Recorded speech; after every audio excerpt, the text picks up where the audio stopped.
Ladies and gentlemen, I'd like to have you help me welcome an incredible businessman, an incredible teacher, and an incredible individual to lecture and share with thousands of people all across the nation and all across the globe. Ladies and gentlemen, Mr. Robert Stevenson.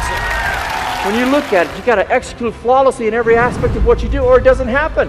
And it starts with you. You want to cause your company to fail? Say these words. That's the way we've always done it. No, that's one reason why you're here, to find out new and different ways to do it. And that's what we've got to understand in business. Relentless pursuit of excellence, to take it, because if you don't like change, you're going to hate extinction. We got a lot of people out there that don't go find out how good they're doing. In my companies, every 6 months, we ask this question to our customers. In a perfect world, if we could provide you perfect service, what are we not providing? Because let me tell you something. A customer will not pick up the phone today and call you and complain. You know what they do? They leave. And getting them back is harder. The top 10 employers in 1960, the top 10 employers last year, one is still on the list. See, the why is what you guys are all about. One is still on the list. So I've had the opportunity to interview over 10,000 employees, managers, and senior executives in over 250 different industries. I've run companies. I've sold, as I said, in over 20 countries, and I've run my own sales organizations. And so I have an understanding of what I'm talking about. This is not stuff that I've just studied. These are real life experiences that I'm going to be sharing with my audience, and I think that they have a real appreciation for that.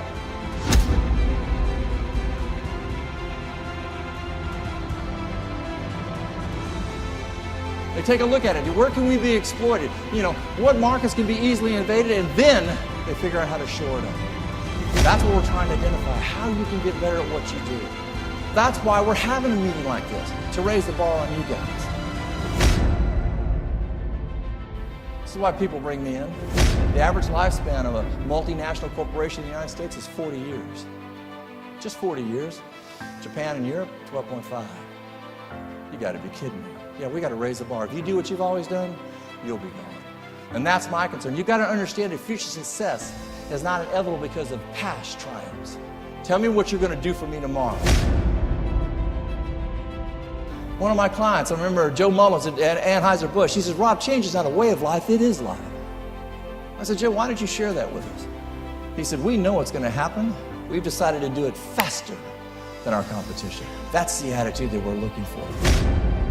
Right now, you can close your eyes and you can visualize the people back at your company that are the right ones, can't you? You can see them right now, the ones you can count on all the time. But you know what's scary? You can also close your eyes and visualize the wrong ones, can't you? You're saying to yourself right now, why in the world did I hire them? They were breathing at the time, okay? And you needed to fill that spot. The worst thing that you could ever do is fill that spot with the wrong person, because they're going to cost you a customer. I remember 25 years ago when I got into the speaking business, I had people tell me I was nuts because I was going to customize my programs to fit the need of my clients. They said it's too time consuming. It's you're not going to be able to do as many programs. It's going to be too hard. And they were right. It was time consuming. It was hard. But the amount of programs I didn't think mattered. To me, it's not the amount of programs that you do. It's doing programs good.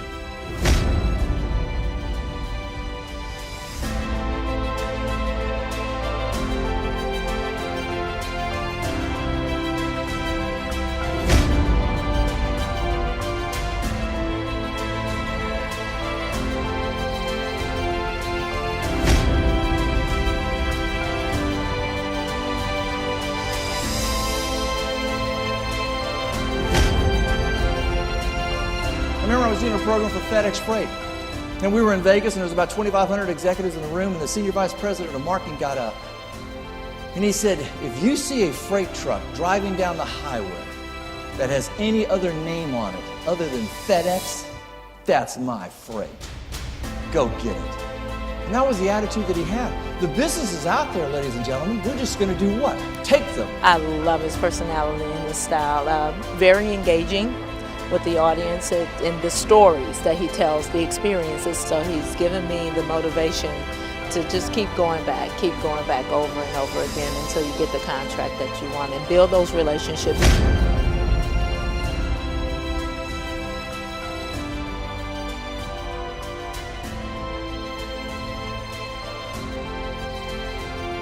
Smart people learn from their mistakes. Wise people learn from others. And then he says, I'm looking for the person that's going to do what? Please pick it up. You know, no, not mine, okay. Have some fun is what it's all about, folks, because if you do, you can take it to the next level. And while you're doing this, have the answers. I enjoy it because he's funny. He brings a sense of humor to his speaking, and I love that. With the humor that he puts in there and the way that he explains things and the personal experiences that he puts in there makes it really great to learn. Relatable, definitely, and funny. So he's got a lot of different things to say in a relatable way that everybody can understand.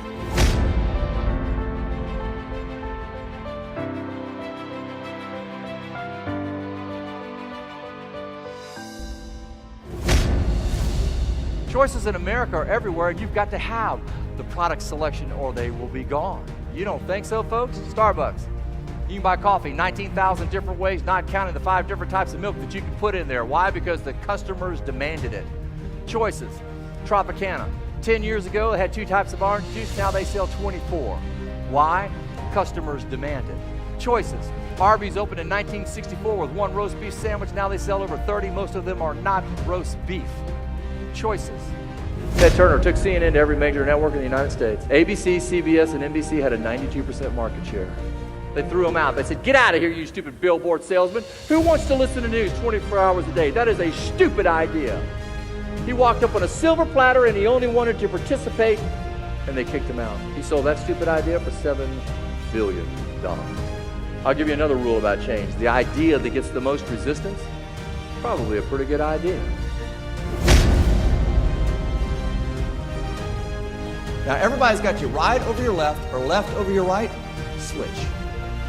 Is that not disgusting?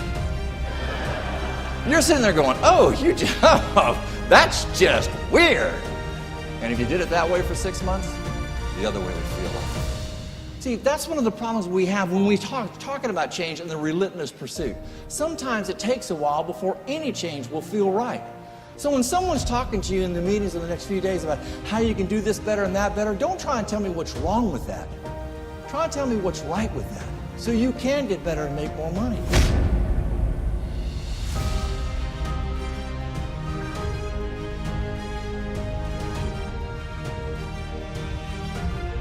I thought he was phenomenal, very engaging, very entertaining. He's got a great message. I like how he moves pretty quickly. And my statement is, what did they say? Real simple, knowledge. We've got the knowledge. We've got the solutions. That's what was talked about today. We've got the solutions that's going to help them make more money so they can take care and understand what's going on. But my statement to you is there's a lot of people that want to, but they're not willing to. Are you willing to take the necessary steps to get it? Are you willing to study to take it to the next level?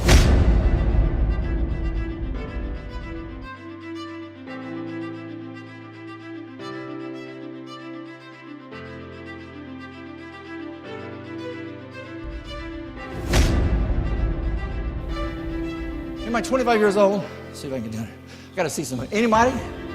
Anybody want to be? Oh, you are? Your name, sir, is? Jamie. Corporate America hates you, Jamie. They absolutely hate you. You know why? You want to find out about a company, you have the audacity to do what? You Google it. Just type it in. And then he gets really fancy. He types in complaints about that company. And what do? We get a master list about that organization. I love the engaging audience participation that he has us do with them. And the PowerPoints, the slides are very engaging also and very quick, and it keeps your attention. It's funny.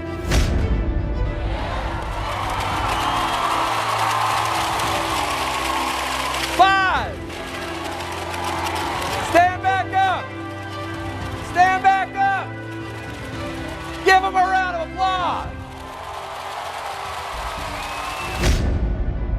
Inspire them and motivate them. I love doing that, but then I want to give them things that they're capable of doing when they get home. Style is engaging. Everything he talks about you can relate to on a daily basis. I'm definitely going to take a lot of the stuff he talks about back home, so it's good stuff.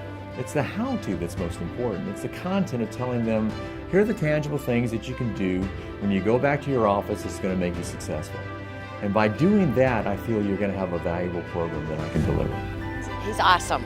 He was mentioning things that we never thought of in different light. Vibrant, energetic, knowledgeable. One thing that's neat about my industry, but also scary about my industry, is that I'm going to be up there for an hour to 2 hours sharing my soul, giving all the experiences that I can to the audience in the room, and at the end, you're going to know how you did. Oh, wow. Thank you. Thanks so much.